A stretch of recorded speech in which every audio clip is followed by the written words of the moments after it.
Passé une certaine heure, boire devient l'occupation centrale de la soirée. On sort aussi des mélanges à base d'alcool fort. Résultat, à minuit, la plupart d'entre eux sont très alcoolisés. Nous leur demandons l'âge de leur première cuite. 11 ans, ouais. Ouais, moi 11 ans et demi, moi. 11 ans et demi. Ouais. On se prenait une cuite à 14 ans, on trouvait ça normal. Et puis maintenant, enfin, je sais pas, si on voit des jeunes de 14 ans se prendre une cuite, on trouve ça un peu limite, quoi. En fait, on voit une situation de binge drinking, on appelle aussi alcoolisation ponctuelle importante. Les jeunes appellent ça aussi biture express. C'est un effet, on va dire, de mode qui augmente en France et qui concerne des adolescents de plus en plus jeunes avec une première ivresse qui va arriver en dessous de l'âge de 15 ans. Alors c'est quelque chose qui existe depuis un certain nombre d'années, mais c'est quelque chose qui a pris une tournure très particulière parce qu'il est de plus en plus visible. Et on voit d'ailleurs dans les rues de certaines villes des jeunes qui sortent. Au fond, les jeunes ne se cachent plus, et le disent d'ailleurs, on le voit dans le reportage. Alors ça effraie un certain nombre de personnes, et en particulier les adultes qui n'avaient pas forcément ce rapport-là à l'alcool. Nous sommes chez Clément, 20 ans, étudiant de première année fraîchement débarqué à Rouen. C'est l'heure de la préchauffe, une mise en bouche avant de partir en boîte de nuit.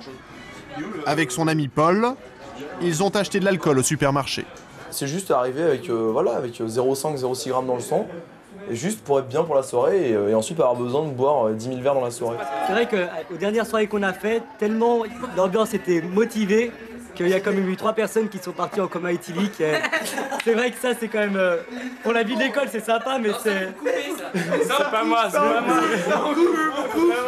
C'est qu'en école, on est là aussi pour grandir dans nos têtes, et je pense que l'alcool, ça aide aussi à grandir. C'est-à-dire qu'on va faire des erreurs, on va boire, parfois trop, on va comprendre qu'il ne faudra pas refaire, et voilà, et c'est important. Donc dans cette vidéo, on peut voir que la recherche en fait d'ivresse, elle se fait en groupe. On a un rôle, une influence des pairs importante dans ce phénomène par une imitation des comportements.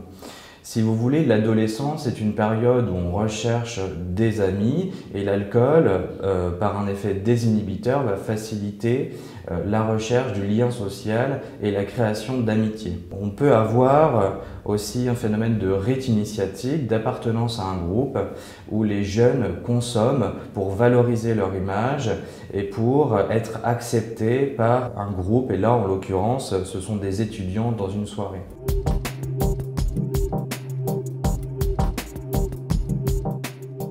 La fête de la veille s'est bien terminée, mais d'autres souvenirs sont moins plaisants. Récemment, Clément s'est blessé lors d'une soirée trop arrosée.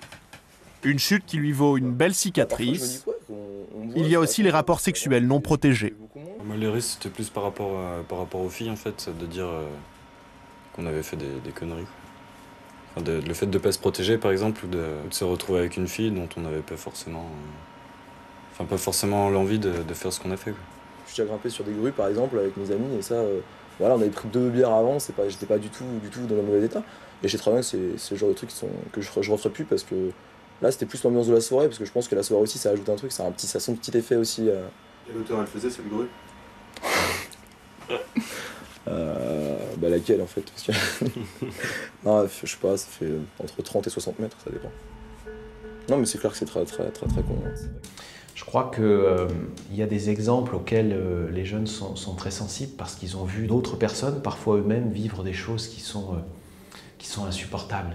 Et par exemple, le fait que, parce que certains jeunes ont consommé, ils deviennent très vulnérables. Ils deviennent vulnérables en matière de sexualité. On sait qu'il y a des prédateurs, des rôdeurs qui vont abuser de certaines personnes, de certaines jeunes femmes, jeunes filles par exemple, parce qu'elles sont très alcoolisées, parce que parfois ils rajoutent des produits. Ces jeunes femmes se rendent compte après coup avoir par exemple été abusées sexuellement. Et parfois elles ne s'en souviennent même pas le lendemain. C'est un examen gynécologique qui leur fait dire qu'elles ont été abusées.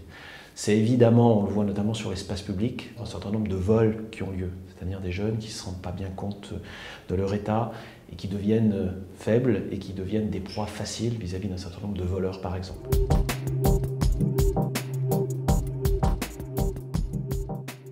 Dans son appartement, Rémi a remisé sa vie d'avant. 4 années de fêtes très arrosées durant lesquelles il a peu à peu plongé dans l'alcool. Là ici je commettais sur une chaise dans la cuisine de chez mes parents. Voilà. Ça veut dire quoi, je commettais? Je commettais, je savais plus ce qui se passait, quoi. J'étais dans le gaz complet. Je me souviens, la semaine de cours, c'était ça, c'était vivement jeudi ou vivement vendredi. Et voilà, et les gens avec qui j'étais donc en cours à l'époque étaient dans le même état d'esprit que moi. Donc, et ce sont des gens qui ont tous arrêté leurs études. Tous. Sans exception. Les gens qui étaient en école d'infirmier avec moi, qui consommaient comme ça, et qui sortaient autant, ont tous planté leurs études. Une partie des jeunes qui auront des comportements à risque de binge drinking rentreront dans une consommation chronique quotidienne d'alcool pour devenir dépendants. Je me suis mis à boire comme ça, 1 ou 2 bières tout seul, derrière mon ordinateur, ou bien avant de sortir, et tout ça. Vu ce que je trouvais dans l'alcool, c'était inévitable qu'un moment où j'étais désocialisé, où je me suis retrouvé comme ça, sans but précis, ni sans béquille quelque part, la béquille, ça a été l'alcool.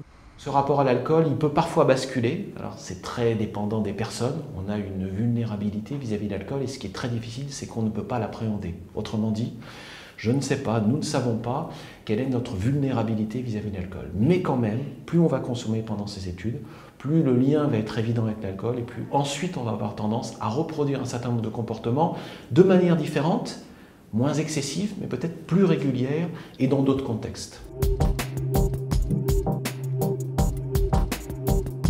Je dirais qu'il y a deux positionnements, deux façons de fonctionner. Une première qui est dans la gestion de la fête, l'accompagnement de la fête, en travaillant sur l'environnement de la fête et ceux qui l'organisent. Et puis un deuxième volet pour ceux qui sont un peu plus fragiles, un peu plus en difficulté, sur le repérage. Et le repérage, on ne peut pas être présent partout dans toutes les universités, dans toutes les écoles. C'est au fond une mission, un devoir citoyen d'être vigilant, de prêter attention à celles et ceux qui nous entourent. Ça se voit quand même, les jeunes en difficulté avec l'alcool. C'est ensuite offrir à ceux qui ont ce genre de comportement pour calmer une détresse, c'est leur offrir un espace de parole, une écoute et une orientation vers des professionnels qui peuvent être le médecin traitant, l'infirmière scolaire, des psychologues par exemple. Il faudrait que les jeunes, et ils sont capables de le faire, prennent d'une certaine façon leurs responsabilités et questionnent ceux qui sont là-dedans en disant « mais est-ce que tu n'as pas un problème avec l'alcool? Est-ce que tu penses que tu ne consommes pas trop ?» Il faut être dans le questionnement, pas dans l'injonction.